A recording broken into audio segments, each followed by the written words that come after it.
Hi friends, happy Monday. Today is the 28th of February and it is just before lunchtime, just before noon. I am logged on to work. I've got my laptop sitting over here on a tray on the bed beside me.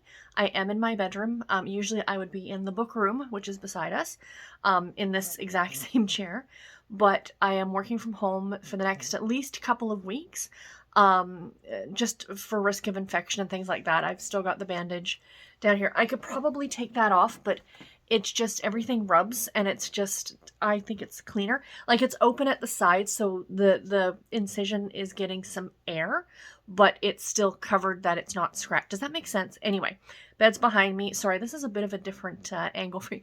All my stuffed toys. Yes, I'm almost 43 years old. Leave me alone. So anyway, I'm trying to think here. I'm just welcoming you guys to the vlog. So welcome to another weekly reading vlog. I am going to turn the camera around in just a second to show you guys what I'm reading right now, and because it's the last day of February. I have 2 books I'd like to finish today, and then I thought we would spin the wheel for my March books to pick the first 2 books that I'm going to be reading starting tomorrow. So I'm super excited about that. So again, this is just a little hello, and let's turn the camera around. Okay, friends, so here's what I'm currently reading. Right now, out from the library, I picked this one up the other day when we went over. When Garrett and I went over, I had to take back my other books, and I, of course, can't go to the library without picking out new books. I grabbed this one on a whim because the cover looks super cheerful, which is exactly what I was in the mood for. And this is No Words by Meg Cabot. This is the 3rd book in her Little Bridge Island series, I think. I did not realize it was 3rd in a series, but it's reading perfect as a standalone. I think it just... all 3 books happen in the same little town in the Florida Keys area, like really, really South Florida, which is perfect for this time of year because today we are currently under a extreme cold warning here in the city of Toronto. So this is perfect. But this is totally, totally charming. It is about a woman who is a author of a series of, I guess, middle grade YA, I would say more middle grade books about a talking cat who babysits. And she is at this literary festival in this small town, and there's this guy there that she had a run-in with a few years ago that ended up him saying some things about her work that wasn't the nicest. And I am... sorry about that. I just got a pop-up on my phone. It was one of those, phone calls that are spam, I guess you would say.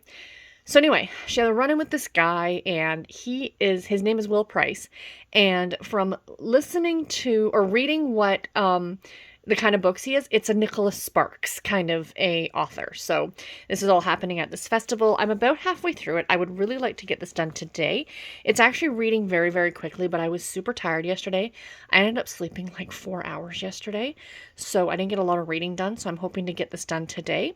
But I am working from home today, like I said, so that's actually going to be really beneficial because it will not allow me to have a nap, which is a good thing.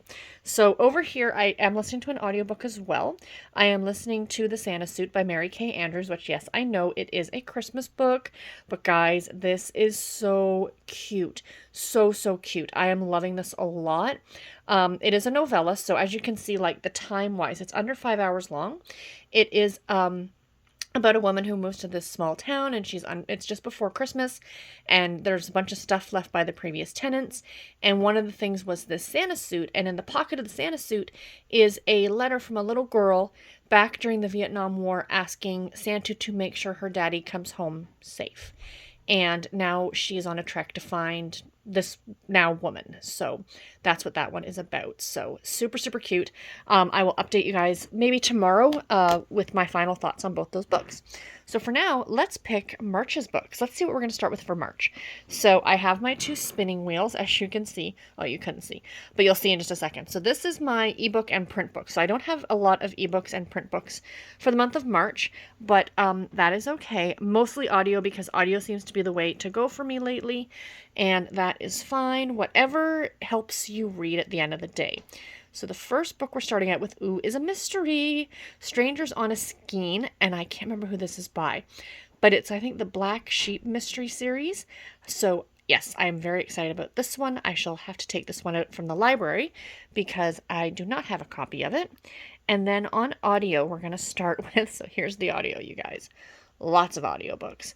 Let's see what we're starting out with on audio. But hey, we're not starting the month with a Sweet Valley High book as we had been for the past couple of months. So, Julianne Lindsay, Burden of Poof is going to be my first audiobook for the month of March. So we're starting out with 2 mysteries tomorrow. So that's exciting. But anyway, guys, I will update you either tomorrow, later today, or tomorrow. But it'll probably be tomorrow. I'll talk to you guys then. Bye. Hi friends, happy Thursday. So it's been a few days since I talked to you last. I did start off the vlog on Monday, full intentions on sitting back down here and updating you on Tuesday and Wednesday, and didn't happen. So here we are on Thursday. So I'm doing good. I've just been really tired, to be completely honest. I've been getting through the day okay. Like, I've been like really good, but then I finish work at 7 o'clock and like I crash. The last 2 nights I was in bed at 8 o'clock. I mean, granted, I laid there for a bit, and on Tuesday night, I watched the new episode of John Oliver, and then last night, I think I watched an episode of Frasier, because I'm working my way through watching Frasier.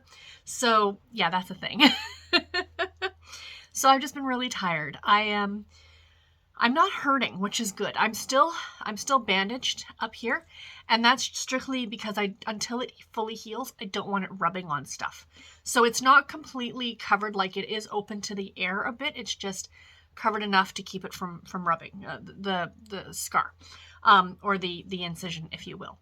So I've been working all week. It's about 1 o'clock on Thursday, and I just thought I would check in with you guys because I completely forgot to do it. And guys, I finished 3 books since the last time I talked to you. So yay for book slump being over, or reading slump being over. So that's how I've been feeling over the last, I was in the hospital.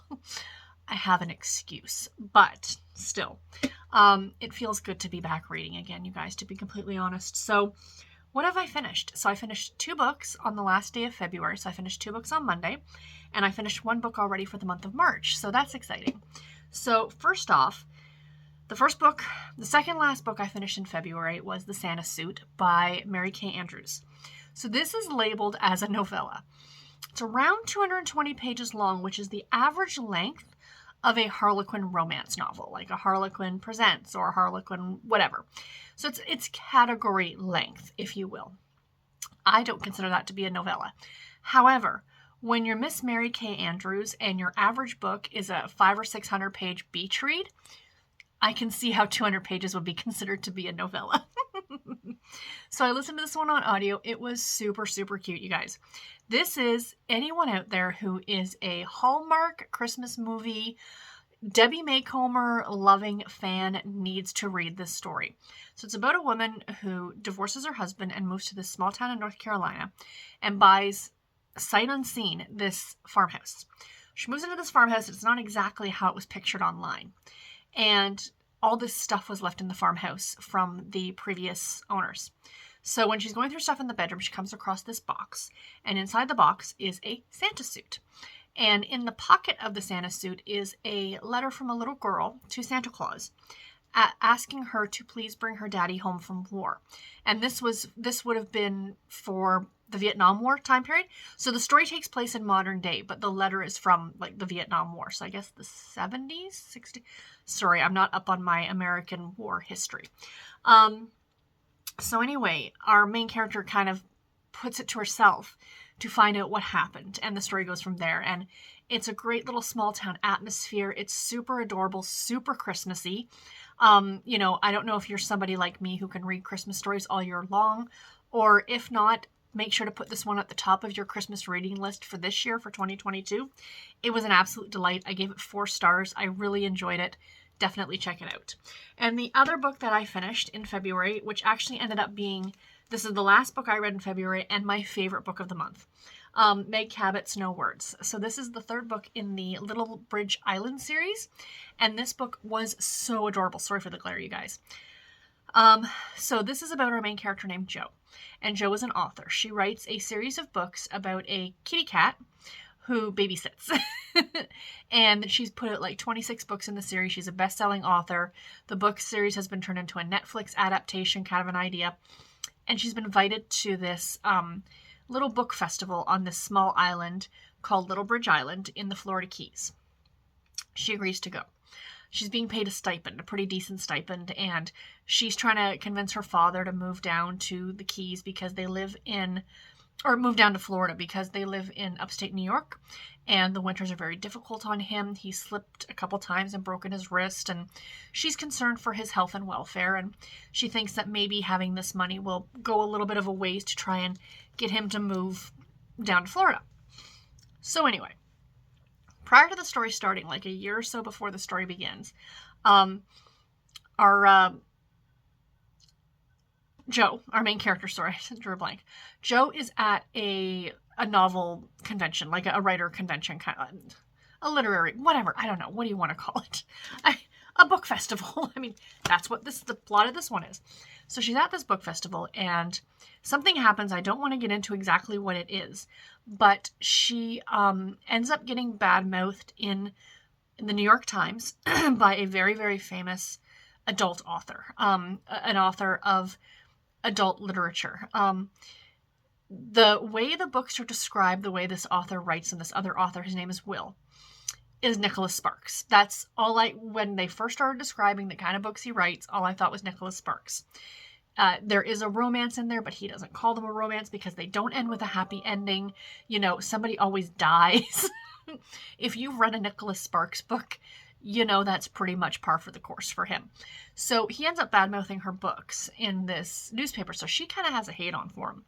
And he lives in this area. So when she's kind of thinking about going to this festival, this book festival, she says to her agent, she's like, is Will Price going to be there? Agent's like, no. He's off in Europe filming on the set of his new movie for his new book or some crap like that. She shows up, and of course, who ends up being there? Will. And the story goes from there. And this was delightful. I gave it 4.5 stars. I picked this one up on a whim on Saturday, like last Saturday from the library. I finished this in like 3 days. It was so good. I highly recommend it. If you want a really fun romantic comedy, it is, like I said, they're in the series, but I think it's more of a companion series that the other 2 books also take place on this island, but the characters really don't have much to do with each other. So yeah, I absolutely recommend this one. It was a delight. And the book that I just finished, sorry, I'm just reaching for things here, I finished yesterday, was my first book for the month of March, and it is a March Mystery Madness book. And it is Burden of Poof by Julianne Lindsay. So this is the first book in the Bonnie and Clyde mystery series. It is totally adorable. I have read the 3rd book in this series, and I'm now going back to read the first 2. So this is about Bonnie, who moves back to her hometown of Bliss, Georgia, and she opens a secondhand consignment shop where she refurbishes old clothing and furniture and gives them a new life and resells them, kind of an idea. And of course, someone ends up getting murdered. She ends up kind of being accused of the murder, which is usually how the first books in these types of series go. And the story goes from there. She has a little black cat named Clyde, who is, of course, the cat on the cover. I did listen to this one on audio as well, and it was narrated by Melissa Jo Bentley. She did a great job, and I gave this book 4 stars. I really enjoyed it. I highly recommend this. If you're a cozy mystery lover, this is a great series, and it is available on Kindle Unlimited, so go ahead and check it out. So that's everything that I've been reading. What am I currently reading? So I am still working on ebook Strangers on a Skein by Anne Canando, I think is how you say her name. And it's a Black Sheep and Company mystery series. So there's the cover. I borrowed this from the library. I'm not too sure my thoughts on this one, you guys. I'm almost 40% of the way through it. I'm going to push through it because it's got a lot to do with knitting. And as you guys know, I'm a big knitter. So I'm enjoying that aspect of it. And there was a murder at the beginning of the book, but it doesn't seem like there's foul play until now. This seems more of someone is causing a nuisance to another character. I don't want to get too much into it at this point. I'll talk more about it hopefully in the next day or so when I get it done. But yeah, so far I'm not absolutely certain, like cozy mystery wise. It's the 12th book in a series, so you know, there is that. But yeah, so I mean, it's not bad. I'm enjoying it, but I'm just not absolutely loving it. And on audio, I am just started this morning listening to, let me bring it up here. Sorry. Carrot Cake Murder by Joanne Fluke. This is the 10th book in the Hannah Swenson series, and I picked this one up on a whim. My library had it on audio, so I'm listening to it about an hour into it or 10% into it. And it's summertime in Lake Eden, and there's a family reunion and somebody gets murdered. Like I said, I'm only 10% of the way through it. But the Hannah Swenson series, for those of you who are unfamiliar, this is probably one of the most famous cozy mystery series, I would have to say, just in terms of the amount of books that are out. I think they're up to like 30 something. And so she owns a bakery called the Cookie Jar in a small town called Lake Eden, Minnesota. She has a meddling mother, a sister, a niece, two beaus, two potential boyfriends at this point in the series. And yeah, it's a fun little series.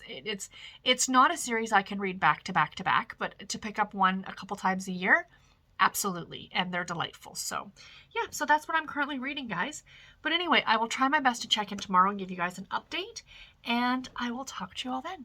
Oh, I gotta show you something actually I got in the mail. So, two things I got in the mail. Non-book related, but definitely candy related. And we all like candy related. So Garrett and I were looking at a bunch of stuff online, like these shops that sell specialty candy. And I've been having a craving for Jelly Belly beans, which are like my favorite thing ever. So these ones. These are vegan.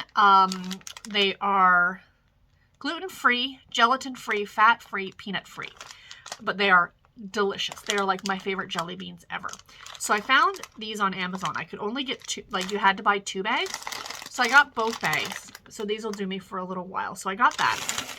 Then I was looking at my order on Amazon or looking at what they had on Amazon, and I love hot chocolate. I love a good hot chocolate. And I saw this, and I remember having this brand of hot chocolate when I was in the States, but not this specific kind. And I saw it and I decided to order it. So I treated myself. So this is Swiss Miss Lucky Charms Hot Cocoa, you guys. I will report back to my thoughts. So it's got the Lucky Charms marshmallows in it. Like, yeah, I'm 5. Shush. But magically delicious. #. So yeah, so I got that too. Just because it's my birthday on Saturday and I deserve a treat, gosh darn it. So yeah, this only has 6 things of cocoa in here. So this is pretty big for 6. So I'm going to try it maybe tonight or tomorrow. I'm definitely going to make them last because, like I said, there is only 6. But this isn't a brand that we generally have in Canada, but I was able to get it off of Amazon, which was great. So yeah, so those are kind of my little fun treats that came in the mail. Right now I'm drinking tea, and I'm trying to get up and move as much as I can because I noticed I'm getting stiff just sitting around a lot, and I want to make sure I try and move as much as possible. So anyway, guys, that's it. I'm rambling at this point. I will talk to you hopefully tomorrow. Bye, guys. Hi, friends. Happy Sunday. It is the 6th of March. Yesterday was my birthday, and I had a very relaxing day, so I did not get on here and talk to you guys. I have not finished anything. Hold on. Have I not finished anything? I can't remember. I don't think so. No, wait. Yes, I did finish a book. Oh my gosh. On Friday, I finished reading Carrot Cake Murder by Joanne Fluke. This is the 10th book in the Hannah Swenson series. It takes place in the summertime. It takes place at a family reunion for Herb and Lisa, 2 of the other characters in the Hannah Swenson universe. It was a fun little mystery. I think I gave it 3.5 or 4 stars. I really don't have a lot to say about it. I mean, this series is just delightful. If you are a fan of cozy mysteries and you have not picked up the Hannah Swenson series, do yourself a favor and pick them up. They're not all spectacular, but they are all fun and entertaining and a great way to spend some reading time. So right now I am listening to the 5th book in the Crew of Hunters series, The Unseen, and I'm still reading Strangers on a Skein by Amanda Calandro, I believe is the author's name. But yeah, I really don't have much to update you guys on. This was a really, really short vlog for me. I'm hoping to get back into things starting next week. So let's hope next week's vlog is going to be better. Plus, I have a couple of videos that I want to film next week to go up as well. So I will talk to you guys then. Thank you all so much for watching. Take care and happy reading, everybody.